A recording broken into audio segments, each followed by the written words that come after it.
How's everybody doing out there in YouTube land? Just wanted to share something I'm working on right now.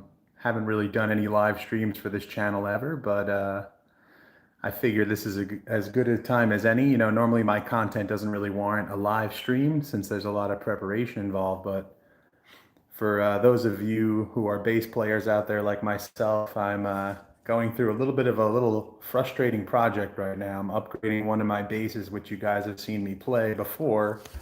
Let me just grab it here. I'll show you which one I'm looking at. I actually only have the body right now because I'm taking it apart. So this is my, I think it's a 2003 Mark Hoppus from Blink-182 signature P bass. I used it on a few different videos. It was in, I think in the James Jamerson video and the last two Queen videos too. I've been using it for the P bass sounds a lot lately. And basically it's had a broken neck forever. The neck has never really been right. Even when I got this bass way back in high school, it always needed to be set up like every day. I don't know why. But it was never really right. And after years and years of adjusting the truss rod, I finally wore it out and can't adjust it anymore. And I lived with that for a long time with a bass that had totally out of whack action. And finally, after just a lot of other basses, I finally decided to come back to this one and fix it once and for all.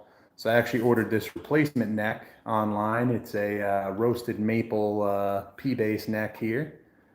So I just got started working on it, and a couple interesting things I wanted to share. Let me just put this down.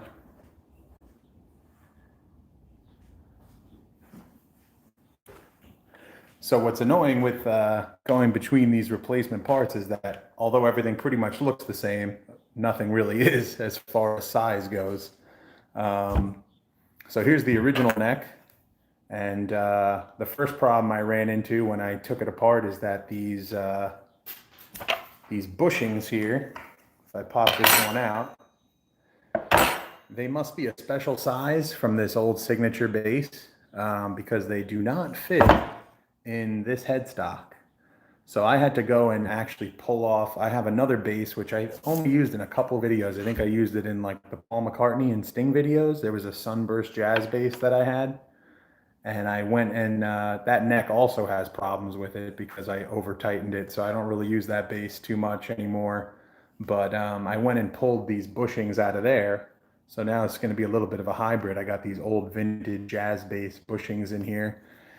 And then you got the tuners, right? So here's the old Mark Hoppus bass tuners here. I'll actually put them on here so you can see what they look like on the back. This is your, whoops. Just fix that there. So this is the original tuners that were on the neck. And then I took these vintage tuners off the jazz bass as I was watching. Oh man, I'm a mess here. I wasn't born to live stream, I guess.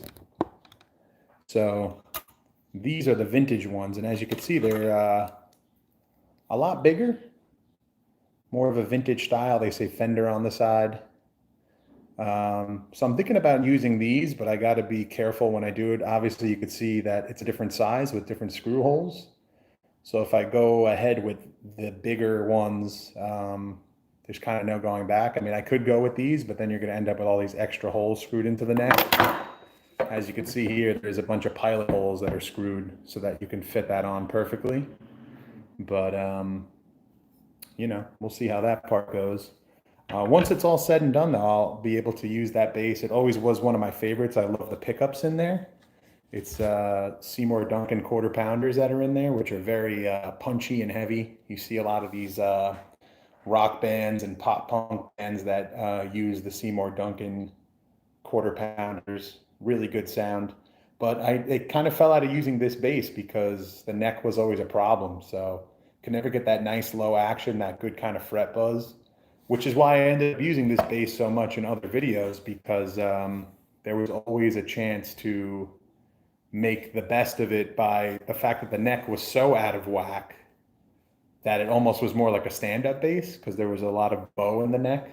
So I used it for like the James Jamerson stuff and even some of the Queen stuff because they don't have too much of a changy sound and they have a lot of that like walking type stuff. So it actually was a good fit. But now it's time to bring an old bass back up to playing shape. So this is the neck that's going on. We'll see how it goes. Just wanted to share that interesting thing with you guys that I'm working on here, trying to get some new basses together. Also been thinking about doing a new episode. So I've got a poll out right now on Patreon to pick between a few different people who've come up in the past. So we'll see what comes of that, and that'll be the next episode that'll be worked on. Hope everyone's staying safe out there and keeping your social distancing. You know, YouTube is a good tool. Plenty of stuff to learn, plenty of stuff to enjoy. So hopefully I'll have another video for you guys soon. And maybe I'll do another one of these updates. Not too many people on right now, but probably they're not used to a live video. So we'll see if I can continue some cool live stuff like this and see what kind of things you guys would want to talk on here. I'd be happy to answer any questions or anything like that in the future. Let me know in the comments if you watch this afterwards, things you'd be interested in seeing in a live stream. I appreciate you all. Thank you for watching, and hopefully we'll have another video for you real shortly. Take care, guys.